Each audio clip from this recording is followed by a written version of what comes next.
Você falou que você teve a experiência de estudar lá essa questão de cyber e tal, e no Brasil praticamente não tinha, né? Eu tava engatinhando. Mas nunca se. Lá já havia esses problemas no exterior em relação. E por que que no Brasil não se falava, não tinha essa Vamos lá. preocupação lá atrás? A questão, né, da evolução tecnológica nos Estados Unidos aconteceu antes que aqui. Quando eu olho para 2015, tá, que eu voltei para o Brasil, a maioria das empresas estavam pela primeira vez implementando SAP aqui. Tá? Então, elas estavam descobrindo os efeitos, vamos dizer, bons da tecnologia. Elas não sabiam que ali ia ter outros problemas. Eu não estou falando de empresa pequena, não, Sim. tá? Estou falando de empresas grandes mesmo que estavam implementando, né? Então, seus RPs e tudo mais.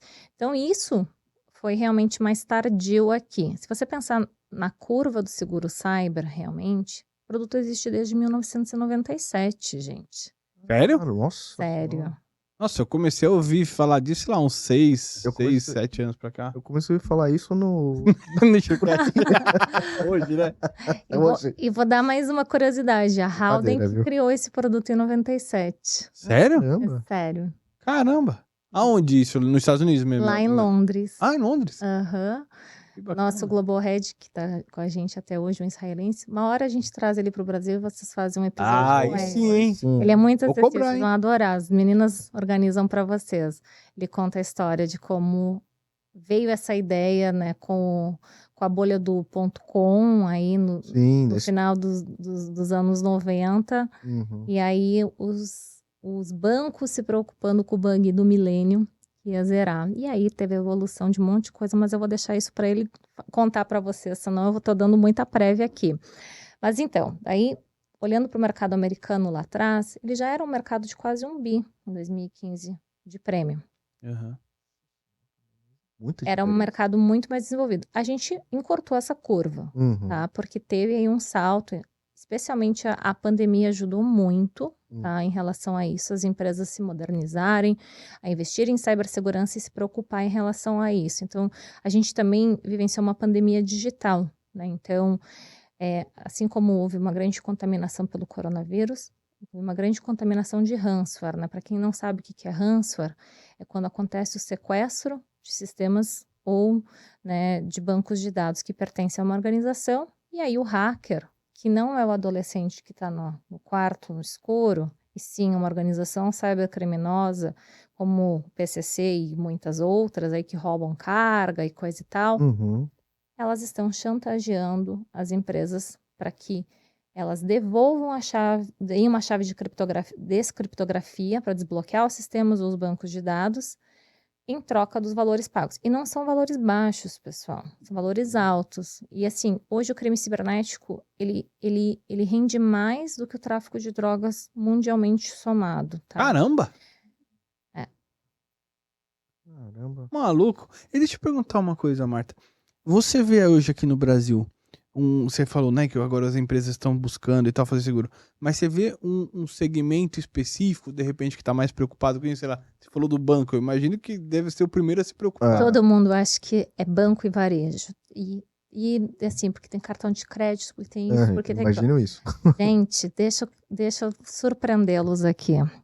Obviamente, banco tem, até por conta de uma regulação, né? O Bacen. Então, com um regulador como o Banco Central, você não brinca. Eles têm já, muito antes até da LGPD, uma regra específica para cibersegurança e para a questão operacional, né? Que é a 4658 de 2016 ou 2018, agora não me lembro, acho que ela foi reformada em 2018.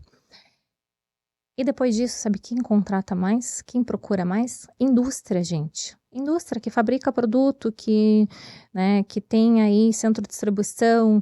Por quê? Se você olhar para uma indústria, não é só o processo de fabricação que pode estar em risco. Tem o capital intelectual da empresa.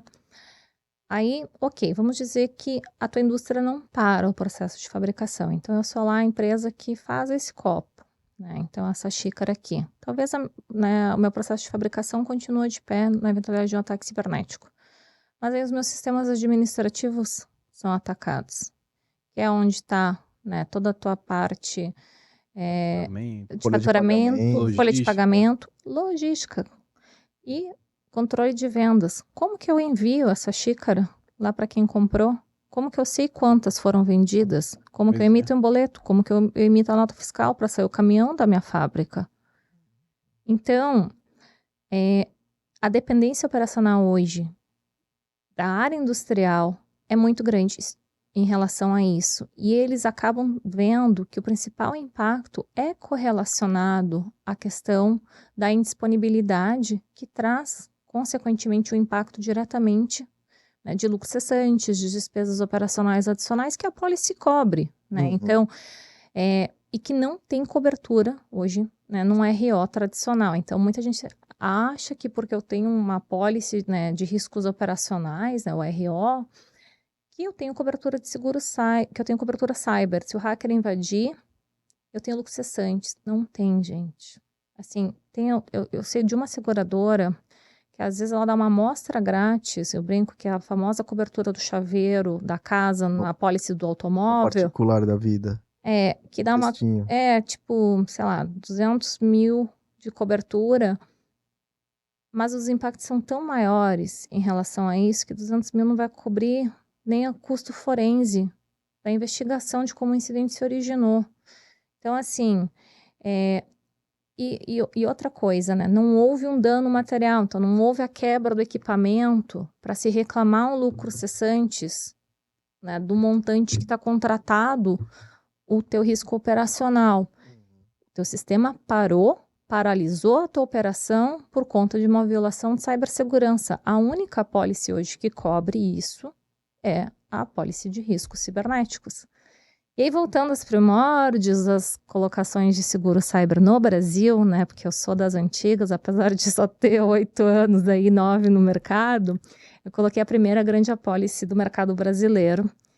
E por incrível que pareça, gente, a primeira grande apólice de 100 milhões de reais de limite não era de uma empresa financeira ou de um varejo ou de uma empresa de saúde que tinha grandes dados. Era de uma empresa que tinha um grande risco operacional de um operador logístico portuário. Nossa. Tá. E aí eu nunca vou me esquecer que havia uma certa resistência, inclusive da subscrição de uma determinada seguradora, e me diz assim: Marta, por que esse cliente que não tem grandes quantidades de dados, ele tinha tipo só os dados de funcionários, que ainda não existia a LGPD na época, tá? Então não tínhamos uma lei geral de proteção de dados. Quer contratar uma pólice de 100 milhões? Não entendi, tipo, que loucura isso. Eles não têm dados, eles querem gastar dinheiro à tona. Daí eu falei: fulano, olha, tá vendo a cobertura de lucros cessantes? Você pode excluir o que você quiser de dados da pólice, eles não estão nem preocupados com isso. Então, não é a cobertura voltada para os impactos de violação de privacidade. É puramente se a operação portuária deles parar por conta de uma violação de sistema, como aconteceu, né, depois com a Maersk, né, e tudo mais, assim, não querendo mencionar nomes, mas é público, né? Sim.